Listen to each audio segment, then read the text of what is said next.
নবী করিম সাল্লাল্লাহু আলাইহি সাল্লাম বলেছেন, খায়রুকুম খায়রুকুম লিআহলিহি ওয়া আনা খায়রুকুম লিআহলি।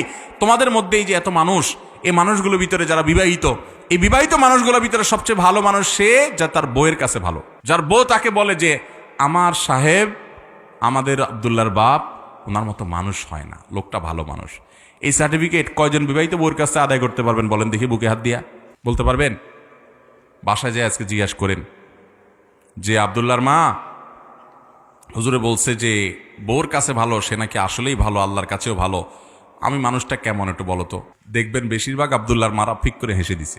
আব্দুল্লাহর মায়েদের ফিক করে হেসে দেওয়া মানে লক্ষণ খারাপ, মানে হলো আপনি পাস মার্ক পাওয়ার উপযুক্ত, তোমার আর কি ভালো বলবো চান্দু, মুখে যেভাবে মুখ খারাপ করো তুমি, বাপমা তৈলে কথা বলো, তোমার আর কি সার্টিফিকেট দিব।